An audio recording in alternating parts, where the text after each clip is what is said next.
पिछले एपिसोड में आपने देखा कि फाइनली वो दिन आ जाता है जब एट्रो लीग स्टार्ट होने वाली थी। हर बार की तरह शिन और ऐश दोनों ही लेट हो जाते हैं। लकीली उनके बैटल का टाइम अभी नहीं हुआ था। ऐश और शिन दोनों ही बैठकर सारी बैटल देखते हैं। काफी सारी बैटल इंटेंस होती है, वहीं पर कुछ बैटल वन साइडेड भी होती है। फाइनली वो टाइम आ जाता है जब ऐश और शिन की बैटल होने वाली थी। दोनों ही बैटल फील्ड पे आ जाते हैं। ऐश अपने सबसे पहले पोकेमॉन की तरह शाइनी म्यूटू को भेजता है, जिसको वो मेगा इवॉल्व भी कर देता है। शिन सेंड करता है ल्यूसीफोरस पोकेमॉन को। मेगा म्यूटू एक्स उसके अटैक को भी डॉज कर लेता है और एक काफी स्ट्रॉन्ग क्लोज कॉम्बैट का यूज करके उसको वीक कर देता है। अब फिलहाल के लिए मेगा म्यूटू एक्स बुरी तरह से डोमिनेट कर रहा होता है, पर तभी शिन बोलता है कि ल्यूसीफोरस अभी ड्रैगन रश अटैक का यूज करो। ल्यूसीफोरस बिल्कुल ऐसे करता है। यह अटैक मेगा म्यूटू एक्स की तरफ बढ़ता है, बट इस बार वो इसको डॉज करने के मूड में नहीं था।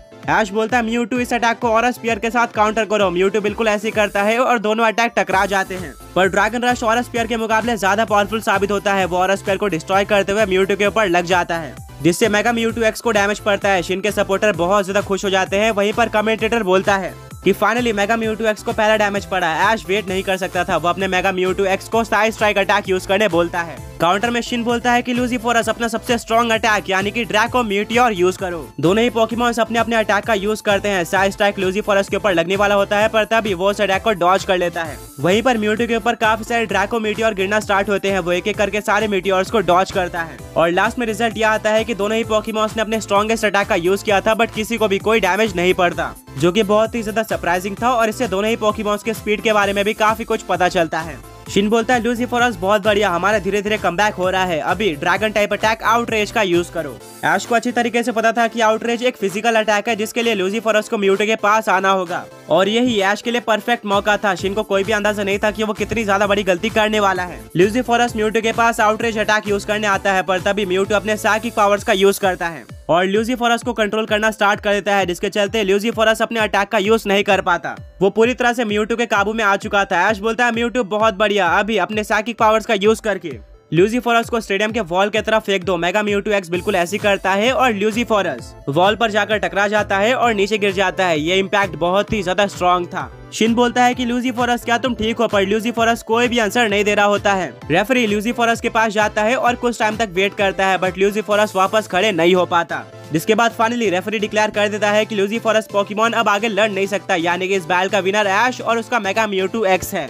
ऐश बहुत ही ज्यादा खुश हो जाता है। मिस्टी, ब्रॉक और सेना भी सेलिब्रेट करते हैं, क्योंकि ऐश की एट्रो लीग की स्टार्टिंग बहुत ही ज्यादा ऑसम हुई थी।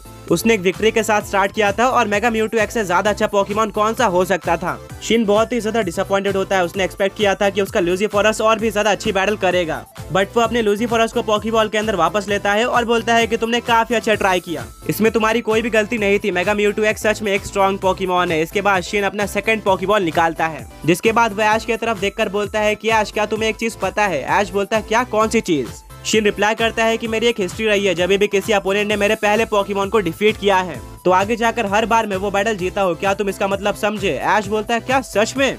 वेल, मैं कोइंसिडेंस पर बिलीव नहीं करता। जो ज्यादा अच्छी बैटल करेगा वही इस बैटल को जीत कर जाएगा।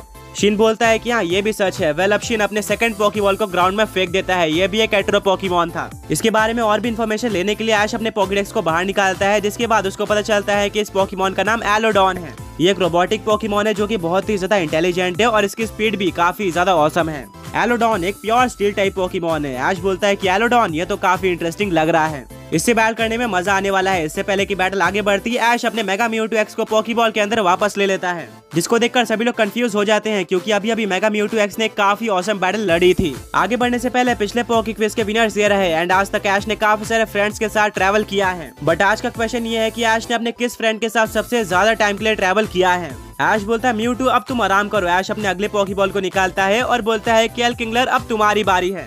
ये देखकर मिस्टी, ब्रॉक और सैना पूरी तरह से शॉक रह जाते हैं। सैना बोलते हैं कि क्या ऐश अपने इनएक्सपीरियंस पोकेमॉन का यूज कर रहा है, जो कि बैटल्स में उतना अच्छा नहीं है। ब्रॉक बोलता है कि मैं एक ही बात कहना चाहूंगा, इसके पीछे ऐश की कोई स्ट्रैटेजी हो सकती है। वो शायद अपने एलकिंगलर को टेस्ट करना चाह रहा हो। वेल, देखते हैं कि आगे क्या होता है। शिन बोलता है कि एक एलकिंगलर अमेजिंग, ये एक एट्रो पोकेमॉन है। कमेंटेटर बोलता है कि सेकंड बैटल होने वाली है एलोडॉन और एलकिंगलर पोकेमॉन के बीच में।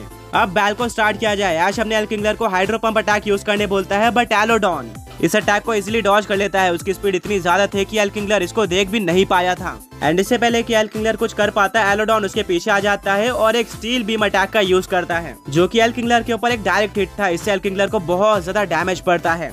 मिस्टी बोलते हैं कि एलोडॉन एक काफी स्ट्रॉन्ग और फास्ट पोकेमॉन है, शायद ऐश ने एल्किंगलर को यूज करके गलती कर दी है। वेल अब ऐश अपने एल्किंगलर को वाटर गन अटैक यूज करने बोलता है, जिसके काउंटर में एलोडॉन यूज करता है आयरन हेड अटैक का। एलोडॉन काफी तेजी से वाटर गन अटैक को चीरते हुए एलोडॉन के ऊपर आयरन हेड अटैक का यूज कर देता है, जिससे एल्किंगलर को डैमेज पड़ता है। बैटल के स्टार्ट में ही एलोडॉन ने अपर हैंड ले लिया था और एल्किंगलर बैटल में पीछे हो चुका था। ऐश बोलता है कि एल्किंगलर शायद अब हमें अपने स्ट्रेटजी का यूज करना चाहिए, अभी वाटर पल्स अटैक का यूज करो। एल्किंगलर बिल्कुल ऐसे ही करता है। शिन बोलता है कि एलोडॉन अपने स्पीड का यूज करके इस अटैक को डॉज कर लो एंड यूज करो ठंडा वेव अटैक का। एलोडॉन बिल्कुल ऐसे करता है, वो वाटर पल्स को डॉज करके थंडर वेव का यूज कर देता है, जो कि एल्किंगलर के ऊपर लग जाता है और एल्किंगलर पैरालाइज हो जाता है, यानी कि अब वो कुछ टर्न के लिए मूव नहीं कर सकता था। ये ऐश के लिए एक बैड न्यूज थी। कमेंटेटर बोलता है कि ऐश के एल्किंगलर को यूज करना एक गलत मूव साबित हो रहा है। देखते हैं कि क्या उसने कोई सीक्रेट छुपा रखा है जिसका यूज करके वो कमबैक कर सकता है। ऐश बोलता है कि एल्किंगलर अब मैं और वेट नहीं कर सकता, अभी हॉर्न ड्रिल अटैक का यूज करो। शिन को काफी अच्छे तरीके से पता था कि ये एक वन हिट नॉकआउट मूव है एंड अगर ये गलती से भी एलोडॉन के ऊपर लग जाता है तो वो हार जाएगा। शिन बोलता है कि एलोडॉन अपने जगह पर ही खड़े रहो, जिसको सुनकर सारी ऑडियंस शॉक रह जाती है, क्योंकि नॉर्मली कोई भी पोकेमॉन ट्रेनर अपने पोकेमॉन को एक हॉर्न ड्रिल जैसे स्ट्रॉन्ग अटैक को डॉज करने बोलेगा।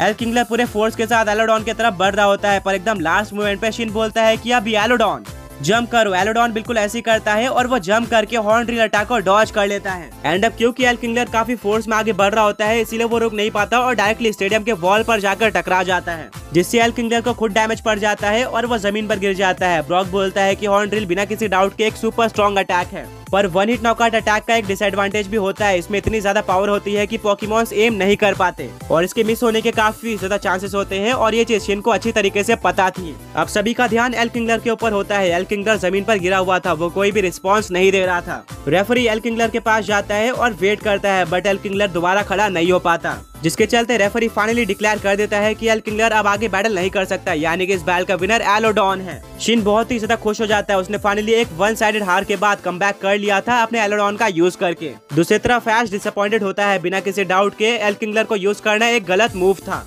बट फिर भी वो एल्किंगलर को पॉकीबॉल के अंदर वापस लेता है और बोलता है कि ये सिर्फ तुम्हारी पहली बैटल थी एंड उसके हिसाब से तुमने काफी अच्छा परफॉर्म किया है, मैं सिर्फ और सिर्फ तुम्हें चेक करना चाहता था और आगे जाके डेफिनेटली तुम मुझे बैटल जिताओगे। कमेंटेटर बोलता है कि फिलहाल के लिए ये बैटल पूरी तरह से टाई है, दोनों ही ट्रेनर्स के एक एक पोकेमॉन हार चुके हैं। अब देखते हैं कि आगे ये बैटल कैसे जाती है। ऐश अपना अगला पॉकीबॉल निकालता है और बोलता है कि अब तुम्हारी बारी है।